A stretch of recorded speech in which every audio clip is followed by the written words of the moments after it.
Hello, नमस्ते, जय श्री राम। आप सभी का हमारे यूट्यूब चैनल एक कोशिश में हार्दिक स्वागत है। तो एक कोशिश की शुरुआत कल हो चुकी है। कल से मैं आप सभी के साथ आरपीएससी फर्स्ट ग्रेड के लिए प्रिपेयर करने की कोशिश कर रही हूँ। रिजल्ट का पता नहीं, क्योंकि प्रिपरेशन के लिए टाइम कम है, लेकिन मेरा ये है कि कुछ ना करने से कुछ करना बेहतर है। ये पढ़ाई कहीं ना कहीं तो काम आएगी। तो आप जैसे ही घर में बैठे हैं और आपको लगे कि फ़ोन देखना है और किसी का भी ब्लॉग देखना है, या आप मेरे ब्लॉग की तरफ आएँ तो आपको प्रोडक्टिव मिले। अगर आप तैयारी की तरफ जुड़े हुए हैं तो ये तैयारी आपको काम आए। कल मैंने आपको 25 क्वेश्चन स्लॉट करा दिया था, बस उसी को रिपीट करते हैं और उसके बाद नेक्स्ट शुरू करते हैं। तो लूथर गुलिक द्वारा शिक्षा प्रशासन के लिए प्रदत्त सूत्र में पोस्ट कॉप में डी का मतलब डायरेक्शन था। नीचे दिए गए कुछ सूत्र थे, उसमें हेनरी फ्यूल का जो पीओ ट्रिपल सी दिया था उसमें से नियंत्रण का विस्तार नहीं था। बाकी पारिश्रमिक, श्रम विभाजन, अनुशासन, आदेश की एकता थी। निम्न में से कौन सी प्रबंधन की विशेषता थी? तो सभी विशेषताएं थी। लक्ष्य परक, सामाजिक प्रक्रिया, सार्वभौमिक, सत्तात्मक। निम्न में से कौन सा एक शैक्षिक प्रबंध का प्रमुख तत्व नहीं है? तो सबको पता है कि क्या नहीं था। ध्रुवीकरण नहीं था, नियोजन, समन्वय, संगठन सब था। शैक्षिक प्रबंध के कार्यों में क्या शामिल है? तो बजट, आलेखन, नियंत्रण और नियंत्रण। निम्न में से कौन सा कार्य शैक्षिक प्रबंधन से संबंधित है? कौन सा कार्य संबंधित है? विद्यालय का संगठन, गतिविधियों की योजना, प्रणाली, नियंत्रण। सभी संबंधित है। निम्न से कौन सा कार्य हेनरी फ्यूल द्वारा नहीं है? तो बजटिंग नहीं है। विद्यालय स्तर पर शिक्षा मंत्री नहीं होता। मैं शॉर्ट इसलिए कर रही हूँ क्योंकि कल मैं 2 बार रिवीजन करा चुकी थी। सामान्य उद्देश्यों की प्राप्ति के लिए प्रत्येक मानवीय संस्था को ही शैक्षिक प्रबंधन किसने कहा? जेडी मनी ने। शैक्षिक प्रबंधन के संबंध में गलत कथन क्या है कि ये मूर्त होता है। कभी मूर्त नहीं होता। ये प्रबंधन का हृदय जो होता है वो अभिप्रेरणा को कहा जाता है। किसी भी संगठन का जो माइंड होता है वो प्रबंधन को कहा जाता है। विद्यालय की प्रबंधकीय संरचना में छात्र जो होता है, इसमें है सर्वोच्च स्थान पर कौन होता है? तो महत्वपूर्ण तो छात्र होता है, शिक्षक होता है, लेकिन सर्वोच्च सुप्रीम जो पावर होती है वो संस्था प्रदान होता है। विद्यालय में कार्यरत सभी लोगों के अवकाश का वितरण जो है अवकाश पंजिका। विद्यालय का जो हृदय होता है वो कौन होता है? विद्यालय का जो हृदय होता है वो पुस्तकालय होता है। अभी 2 क्वेश्चन थे। एक प्रबंधन का हृदय की बात करनी तो अभिप्रेरणा है, यानी कि मैनेजमेंट करने के लिए आपके पास मोटिवेशन होना जरूरी है आप अंदर से।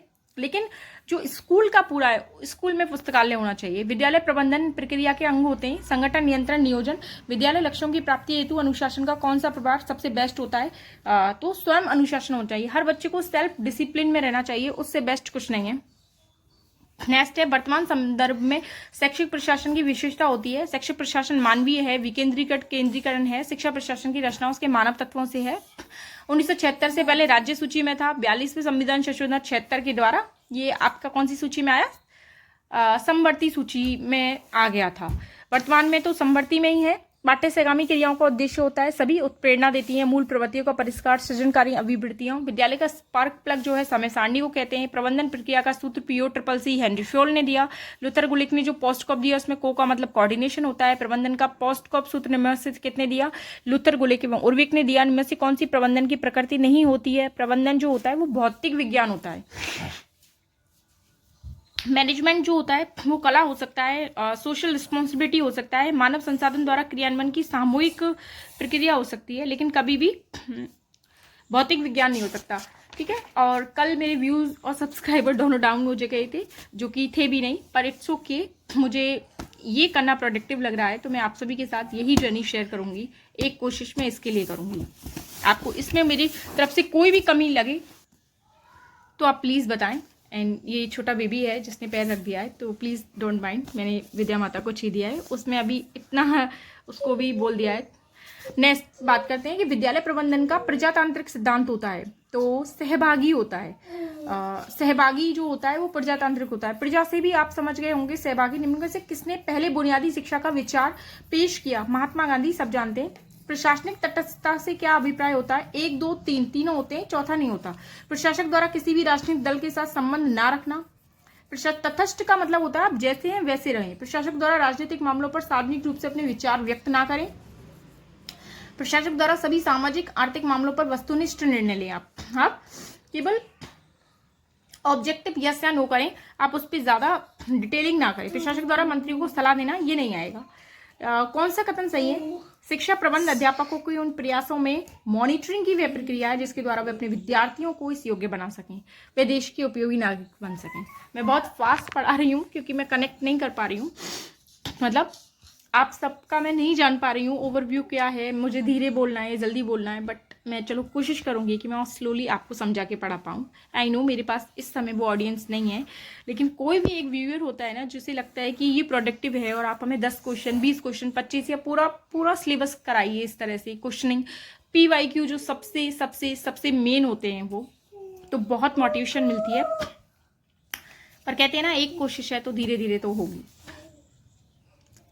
नेक्स्ट है कि शिक्षा का सत्तावादी स्तर केंद्रित होता है, शिक्षक केंद्रीय। आपको पता है जो सत्ता होती है वो शिक्षक की होती है। मैं आपको शॉर्ट फॉर्म में बताऊंगी जिससे मैं इजी कनेक्ट करती हूँ। शैक्षिक प्रबंधन एवं प्रशासन के लिए लुथर गुलिक द्वारा जो सूत्र दिया गया उसमें डी का मतलब डायरेक्शन होता है, पहले भी बताया था। निम्नलिखित से कौन सी एक प्रबंधन की प्रकृति नहीं है? प्रबंधन एक भौतिक विज्ञान है, ये नहीं है। ये क्वेश्चन सारे प्रीवियस पेपर में आ चुके हैं, आप ये देखिए किसी ना किसी डिपार्टमेंट में ये पेपर आ चुके हैं क्वेश्चन। प्रबंधन तकनीकों में आवश्यक प्रशिक्षण के बाद जन्मजात गुणों वाले प्रबंधक को भी सफल प्रबंधक बन सकते हैं। इसका मत किसने किया? इसका मत जो है RM स्ट्रोगिल और RV मार्स दोनों ने किया। प्रबंधन की तकनीकों में आवश्यक प्रशिक्षण के बाद जन्मजात गुणों वाले प्रबंधक को और भी सफल जो बनाते। निम्नलिखित में से कौन सा कार्य शैक्षिक प्रबंधन से संबंधित है? कौन सा कार्य संबंधित है? विद्यालय का संगठन, गतिविधियों की योजना, प्रणाली, तंत्र नियंत्रण, ये सभी। निम्नलिखित में से कौन सा कार्य होता है जो शैक्षिक प्रबंधन से जुड़ा हुआ होता है? विद्यालय का संगठन, गतिविधियों की योजना, प्रणाली। निम्नलिखित में से कौन सा हेनरी फ्योल द्वारा दिए गए प्रबंधन के कार्य में समाहित नहीं है? बजटिंग नहीं है। ये कितनी बार आ चुका है POCCC वाला। विद्यालय प्रबंधन के लिए निम्नलिखित में से सिद्धांतों में से कौन सा सबसे अधिक बेस्ट है? तो सहयोग, समानता, लचीलापन और साझा उत्तरदायित्व सबसे बेस्ट होता है। अगर आप सभी मेरे साथ जुड़े तो मैं लाइव आप सबके साथ स्टडी शेयर करूंगी अपनी, और आप सब भी लाइव जुड़िएगा। बहुत मोटिवेशन मिलती है इससे। मैं भी पहले लाइव स्टडी 1-2 सेशन ज्वाइन करती थी, लेकिन उनकी लाइव सेशन बंद हो गए तो फिर कोई मतलब ही नहीं था। हमारा एक चैप्टर कंप्लीट हो चुका है और अब हम दूसरा चैप्टर की तरफ आ गए हैं, शैक्षिक पर्यवेक्षण एवं निरीक्षण। पर्यवेक्षण जो इस व्यवहार पर आधारित है, जैसे मैंने उससे ऐसा करने को कहा, वह होता है निरंकुश होता है। कि पर्यवेक्षण जो इस थ्योरी पे ही डिपेंड करता है कि मैंने उससे ऐसा करने को कहा, जिसमें मैं आ जाता है, वो निरंकुश होता है। इनमें से कौन सी शैक्षिक पर्यवेक्षण की विशेषता नहीं होती? औपचारिक नहीं होता ये। तो शैक्षिक जो पर्यवेक्षण होता है वो मैत्रीपूर्ण हो सकता है, प्रजातांत्रिक हो सकता है, शिक्षण अधिगम में सुधार ला सकता है, संपूर्ण शैक्षिक संरचना हो सकती है, लेकिन औपचारिक। निम्नलिखित में से कौन सा पर्यवेक्षण का कार्य होता है? सभी। नेतृत्व प्रदान करना, निर्देशन करना, शिक्षण अधिगम प्रक्रिया का विकास करना, सभी हो सकते हैं। किस प्रकार के पर्यवेक्षण में उचित क्रियाओं के लिए पुरस्कार एवं अनुचित क्रियाओं के लिए दंड दिया जाता है? नियंत्रणात्मक में। जब कंट्रोलिंग होता है तो आपको दोनों चीजें मिलेंगी, उचित के लिए, अनुचित के लिए, सारी चीजें मिलेंगी। शिक्षा निरीक्षण शब्द का प्रयोग किया 1909 के ईस्वी को बोस्टन शहर में किया गया।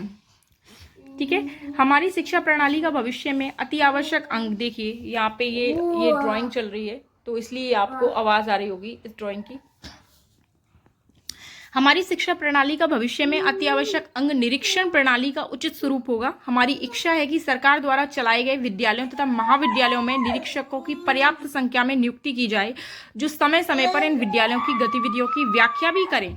ये निरीक्षण इन विद्यालयों में परीक्षा संबंधी कार्यों में भी सहायता करेंगे। संस्तुति किस आयोग की है? Wood dispatch. ये आपको कठिन लगेगा, इस क्वेश्चन को मैं आपको डिवाइड कर दूंगी। वुड डिस्पैच जो आया, संस्तुति जो आई, वो क्या आई? हमारी शिक्षा प्रणाली का भविष्य में अति आवश्यक अंग निरीक्षण ही होगा।